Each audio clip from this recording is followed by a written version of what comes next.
Alors ce matin, nous sommes sur la zone du Sauvet et du Chiriac avec des habitants et des associations et certains élus, avec des techniciens également, de manière à faire le tour du secteur, comme on le fait sur l'ensemble de la ville déjà depuis le week-end dernier et encore cet après-midi et demain, de manière à repérer les problématiques que tout à chacun rencontrons, que ce soit en termes de circulation, en termes de stationnement, ou alors sur les cheminements piétons et vélos, puisqu'il y a des éléments, des problèmes que nous ignorons peut-être, que ce soit les techniciens ou les élus, et nous voulons réellement impliquer monsieur et madame tout le monde, le citoyen, de manière à ce qu'on puisse ne rien oublier sur la réfection des rues. C'est un projet qui a été mis en place depuis le début de ce mandat, c'est-à-dire depuis le début de l'année. On a été réélu au mois de mars et qui va permettre d'établir un plan pluriannuel d'investissement sur une réfection de rue sur les 6 prochaines années, sachant que Albertville a 200 km de voies,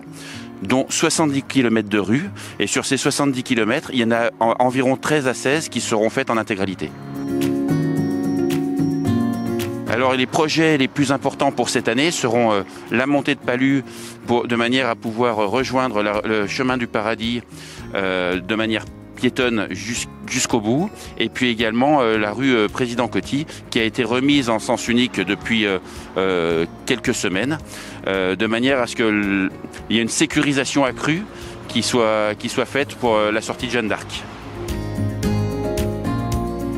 Il y a un très bon retour, il y a une bonne participation de la population et les retours sont très bons, les gens sont contents d'être impliqués et de pouvoir dire les problèmes qu'ils rencontrent au quotidien de manière à ce qu'on puisse les élucider du mieux possible. Je pense que c'est bien d'anticiper sur l'avenir et puis de demander l'avis un petit peu à tous les gens concernés.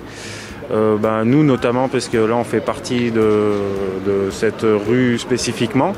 Et puis on a toujours des petits problèmes à faire remonter. Si on peut changer les choses pour que ça évolue dans le bon sens, c'est toujours bien. On a un problème récurrent par exemple pour les dépôts de lettres, pour nous spécifiquement. Et depuis l'implantation de la poste, ça n'a jamais changé. C'est toujours un point un peu dangereux, un point noir. Et du coup, si ça pouvait changer un peu les choses, ce serait bien.